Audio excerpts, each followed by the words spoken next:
আজ থেকে শুরু হয়েছে আয়ুষ্মান ভারত প্রধানমন্ত্রী জন আরোগ্য যোজনার বিশেষ শিবির। কিন্তু অনেকেই বুঝতে পারছেন না ফর্মটা কিভাবে সঠিকভাবে পূরণ করতে হবে। একটি ছোট্ট ভুলের জন্য আপনার আবেদন আটকে যেতে পারে। তা আজকের ভিডিওতে আমি আপনাদের ধাপে ধাপে দেখাবো কিভাবে অফলাইন ফর্মটি পূরণ করবেন এবং জমা দেওয়ার সময় কী কী বিষয় খেয়াল রাখতে হবে। নমস্কার বন্ধুরা, আশা করছি আপনারা সবাই ভালো আছেন, সুস্থ আছেন। আপডেট মিত্র অনুরাগ চ্যানেলে সবাইকে স্বাগতম। বর্তমানে আয়ুষ্মান ভারত প্রধানমন্ত্রী জন আরোগ্য যোজনার জন্য যে বিভিন্ন জায়গায় বিশেষ শিবিরের আয়োজন করা হচ্ছে, অনেকেই শিবিরে গিয়ে ফর্ম সংগ্রহ করছেন, কিন্তু ফর্মের বিভিন্ন ঘরে কী তথ্য লিখতে হবে তা নিয়ে বিভ্রান্তিতে পড়ছেন। তাই আজকের ভিডিওতে আমি আপনাদের সামনে সম্পূর্ণ ফর্মটি step by step fill up করে দেখাবো, যাতে আপনারা কোনো ভুল ছাড়াই ফর্ম জমা দিতে পারেন। তো চলুন তাহলে দেরি না করে সরাসরি ফর্মের দিকে চলে যাই এবং প্রথম ঘর থেকে শেষ ঘর পর্যন্ত দেখে নিই কোথায় কী তথ্য লিখতে হবে। তো দেখুন, এখানটাতে প্রথমে রয়েছে ডেট। তো আপনারা যে ডেটে অ্যাপ্লিকেশনটা জমা দেবেন সেখানে সেই ডেটটা এখানে লিখে দেবেন। দেন এখানটাতে রয়েছে আপনাদের আধার নম্বর, মানে যে অ্যাপ্লিক্যান্ট, যে আবেদনকারী, তার আধার নম্বরটা এখানে লিখে দেবেন। অ্যাপ্লিক্যান্ট নেম, আবেদনকারীর নাম লিখে দেবেন এখানটাতে। এবং রেশন কার্ড, আবেদনকারীর যে রেশন কার্ড নম্বর সেটা এখানটাতে লিখে দেবেন।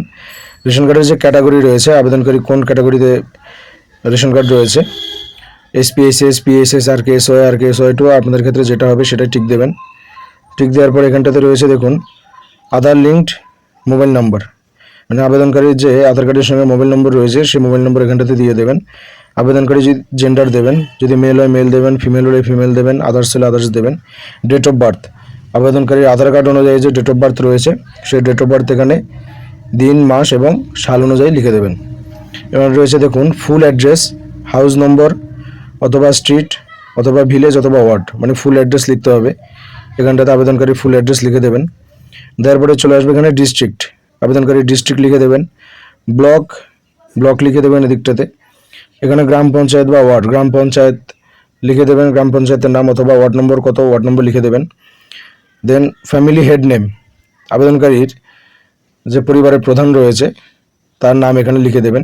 এবার আবেদনকারী যদি মেয়ে হয় তাহলে তার পরিবারের প্রধান যদি তিনিই হন তাহলে তার নাম এখানেই হয়ে যাবে। আর আবেদনকারী যদি কোনো ছেলে হয় তাহলে তার পরিবারের প্রধান যে তার নাম লিখে দিতে হবে।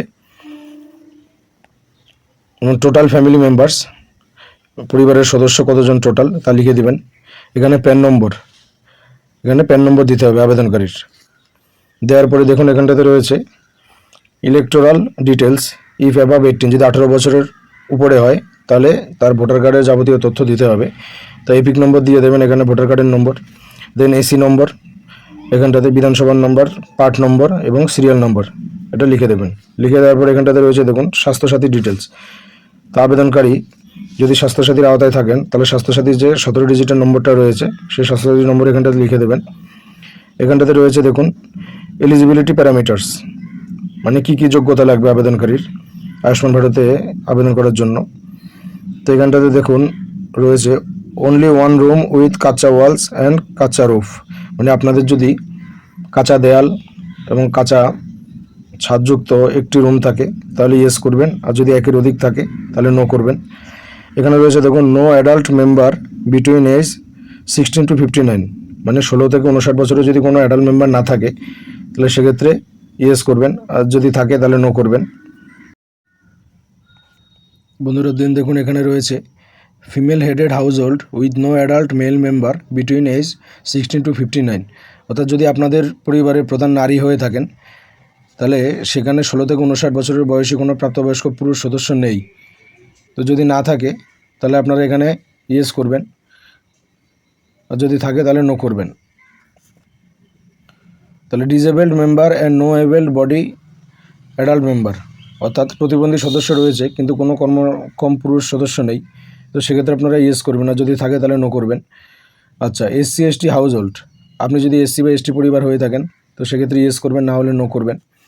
তারপরে রয়েছে কি দেখুন landless house holds ডিরাইভিং major part of their income from manual casual labour, মানে ভূমিহীন পরিবার যাদের প্রধান আয়ের উৎস দিনমজুরি, তো সেক্ষেত্রে আপনারা ইয়েস করবেন, আর যদি না হয় নো করবেন। তারপর রয়েছে দেখুন ডিস্টিটিউট অর লিভিং অন আর্মস, তো যদি নিঃস্ব বা ভিক্ষাবৃত্তি করে জীবিকা নির্বাহ করেন তো সেক্ষেত্রে ইয়েস করবেন, যদি না হয় তাহলে নো করবেন। এরপরে রয়েছে দেখুন ম্যানুয়াল স্কেভেঞ্জার ফ্যামিলিস, অর্থাৎ বর্জ্য পরিষ্কারকারী পরিবার, যদি ইয়েস হয় তাহলে আপনি ইয়েস করবেন, যদি নো হয় নো করবেন। প্রিমিটিভ ট্রাইবাল গ্রুপস, আপনারা যদি আদিবাসী গোষ্ঠী হয়ে থাকেন তো সেক্ষেত্রে ইয়েস করবেন, যদি না হয় তাহলে নো করবেন। লিগালি রিলিজড বন্ডেড লেবার, মানে আপনি যদি ঋণগ্রস্ত বা বন্ধকি শ্রমিক হয়ে থাকেন এবং আইনগতভাবে মুক্ত হয়েছেন তাহলে সেক্ষেত্রে ইয়েস করবেন, যদি না হয় তাহলে নো করবেন। বন্ধুরা দেখুন রয়েছে এরপরে ফর আরবান র্যাক পিকার, মানে আপনি যদি আবর্জনা সংগ্রহকারী হয়ে থাকেন সেক্ষেত্রে ইয়েস করবেন, যদি না হয় নো করবেন। তারপর রয়েছে দেখুন বেগার, আপনি যদি ভিক্ষুক হয়ে থাকেন সেক্ষেত্রে ইয়েস করবেন, না হলে নো করবেন। ডোমেস্টিক ওয়ার্কার, আপনি যদি গৃহকর্মী হয়ে থাকেন সেক্ষেত্রে ইয়েস করবেন, যদি না হয় নো করবেন। তারপর রয়েছে street vendor, কবলার, hawker, other service provider working on street, মানে রাস্তায় কর্মরত আপনি যদি বিক্রেতা, মুচি, হকার বা অন্যান্য পরিষেবা হয়ে থাকেন তো সেক্ষেত্রে আপনারা ইয়েস করবেন, যদি না হয় নো করবেন। দেন রয়েছে construction worker, plumber, labour, painter, security guard, coolie and other head load worker, মানে নির্মাণ শ্রমিক, প্লাম্বার, রাজমিস্ত্রি, পেন্টার, নিরাপত্তারক্ষী, কুলি, মাথায় বোঝা বহনকারী শ্রমিক যদি হয়ে থাকেন আপনি সেক্ষেত্রে ইয়েস করবেন, যদি না হয় তাহলে নো করবেন। এরপরে রয়েছে দেখুন সুইপার অথবা স্যানিটেশন ওয়ার্কার, মালি, মানে আপনি যদি ঝাড়ুদার বা পরিচ্ছন্নতা কর্মী বা মালি হয়ে থাকেন তো সেক্ষেত্রে ইয়েস করবেন, যদি না হয় তাহলে নো করবেন। এরপরে রয়েছে দেখুন home based worker, artisan, handicrafts worker, এটা হলো টেইলর, মানে আপনি যদি গৃহস্থ কর্মী, কারিগর বা হস্তশিল্প কর্মী বা দর্জি হয়ে থাকেন তাহলে সেক্ষেত্রে আপনারা ইয়েস করবেন, যদি না হয় নো করবেন। তারপর রয়েছে দেখুন transport worker, driver, conductor, helper, drivers and conductor, cart puller, rickshaw puller, মানে আপনি পরিবহন কর্মী, চালক অথবা কন্ডাক্টর অথবা কন্ডাক্টরের সহকারী বা ঠেলাগাড়ি চালক বা রিক্সা চালক যদি হয়ে থাকেন তাহলে সেক্ষেত্রে আপনারা ইয়েস করবেন, যদি না হয় নো করবেন। এরপরে রয়েছে দেখুন shop worker, assistant, peon in small establishment, helper, delivery assistant, attendant, waiter, মানে আপনার যদি দোকান কর্মী, সহকারী বা ছোট প্রতিষ্ঠানের পিওন, ডেলিভারি সহকারী বা ওয়েটার হয়ে থাকেন তো সেক্ষেত্রে আপনারা ইয়েস করবেন, যদি নো হয় নো করবেন। এরপরে রয়েছে দেখুন electrician, mechanic, assembler, repair worker, মানে আপনি ইলেকট্রিশিয়ান, মেকানিক বা মেরামত কর্মী যদি হয়ে থাকেন ইয়েস করবেন, না হলে নো করবেন। তারপর রয়েছে দেখুন ওয়াশারম্যান, চৌকিদার, মানে আপনি ধোপা যদি হয়ে থাকেন বা চৌকিদার হয়ে থাকেন ইয়েস করবেন, যদি না হয় নো করবেন। দেখুন এখানটাতে রয়েছে additional information criteria, aged more than 70, মানে বয়স যদি 70-এর বেশি হয়ে থাকে সেক্ষেত্রে ইয়েস করবেন, যদি না হয়ে থাকে নো করবেন। তারপর রয়েছে none of my family members আর আশা AWO, মানে আমার পরিবারের কোনো সদস্যই আশাকর্মী নন, তো সেক্ষেত্রে যদি আশাকর্মী না হয়ে থাকে তাহলে ইয়েস করবেন, যদি আশাকর্মী হয়ে থাকে তাহলে নো করবেন। এখানে রয়েছে দেখুন এক্সক্লুশন ক্রাইটেরিয়া চেক, মানে কি হলে আপনার আবেদনগুলো বাতিল হতে পারে বা আপনি যোগ্য নন। তো সেক্ষেত্রে family income more than 8 lakh per year, অর্থাৎ আপনার পরিবারের ইনকাম যদি 8 লাখের বেশি হয়ে থাকে তাহলে সেক্ষেত্রে আপনি ইয়েস করবেন, যদি 8 লাখের কম হয়ে থাকে তাহলে নো করবেন। Any member of family paying income tax, মানে আপনাদের পরিবারের যে কোনো সদস্য যদি বা কোনো সদস্য যদি আয়কর বা ইনকাম ট্যাক্স প্রদান করে থাকে তাহলে সেক্ষেত্রে ইয়েস করবেন, আর যদি না করে থাকে তাহলে নো করবেন।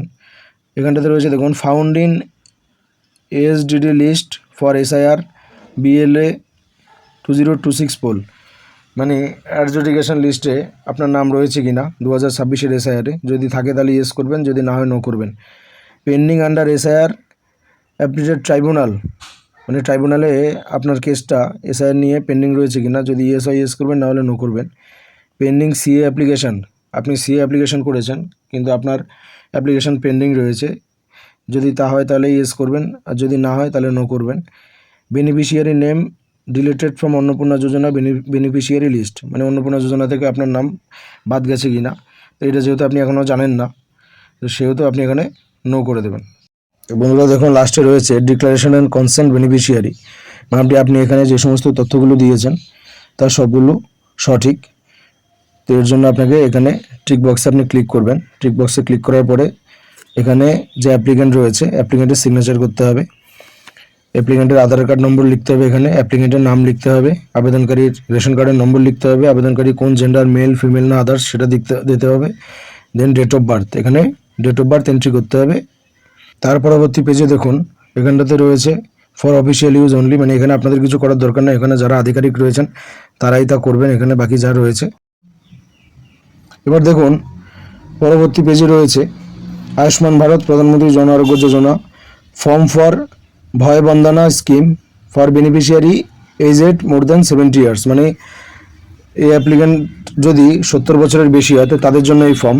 তো সেম তাদের আধার কার্ডের নম্বর লিখবেন, অ্যাপ্লিকেন্টের নেম, অ্যাপ্লিকেন্টের রেশন কার্ড নম্বর, অ্যাপ্লিকেন্ট কোন রেশন কার্ড ক্যাটাগরিতে বিলং করে, আধার লিঙ্কড মোবাইল নম্বর, মানে অ্যাপ্লিকেন্টের আধার কার্ডের সঙ্গে যে মোবাইল নম্বর রয়েছে, জেন্ডার, ডেট অফ বার্থ লিখে দেবেন, অ্যাপ্লিকেন্টের ফুল অ্যাড্রেস, ডিস্ট্রিক্ট, ব্লক, গ্রাম পঞ্চায়েত, ফ্যামিলি হেড, যিনি 70 বছরের উপরে রয়েছেন তার হেড অফ দ্য ফ্যামিলি যে রয়েছে তার নাম লিখবেন এখানে, টোটাল ফ্যামিলি মেম্বার্স লিখতে হবে, তার প্যান কার্ডের নম্বর লিখতে হবে, ভোটার কার্ডের নম্বর, বিধানসভা, পার্ট নম্বর, সিরিয়াল নম্বর, দেন স্বাস্থ্যসাথী যদি থেকে থাকে তাহলে স্বাস্থ্যসাথীর 17 ডিজিটের নম্বরটা এখানে এন্টার করে দিতে হবে, লিখে দিতে হবে।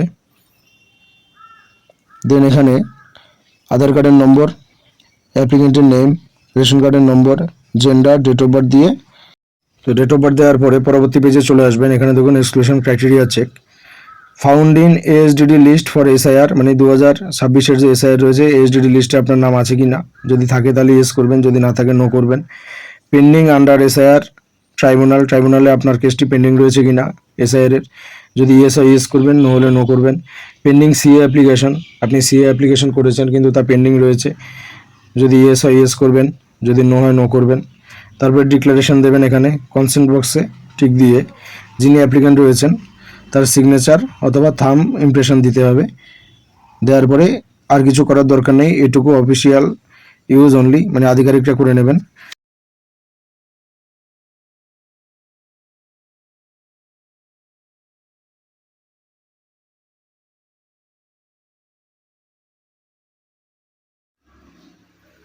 তো বন্ধুরা এইভাবেই খুব সহজে আয়ুষ্মান ভারত প্রধানমন্ত্রী জন আরোগ্য যোজনার অফলাইন ফর্মটি সঠিকভাবে পূরণ করতে পারবেন। ফর্ম জমা দেওয়ার আগে একবার সমস্ত তথ্য ভালোভাবে মিলিয়ে নেবেন, বিশেষ করে নাম, মোবাইল নম্বর, ঠিকানা এবং প্রয়োজনীয় নথিপত্র ঠিকঠাক সংযুক্ত হয়েছে কিনা তা অবশ্যই যাচাই করে নেবেন। কোনো তথ্য ভুল থাকলে আবেদন প্রক্রিয়ায় সমস্যা হতে পারে, তাই ফর্ম জমা দেওয়ার আগে শেষবারের মতো সব তথ্য চেক করে নিন। আপনাদের এলাকায় শিবির কোথায় বসছে বা এই ফর্ম নিয়ে কোনো সমস্যা হলে কমেন্ট করে জানাতে পারেন, আমি যথাসাধ্য সাহায্য করার চেষ্টা করব।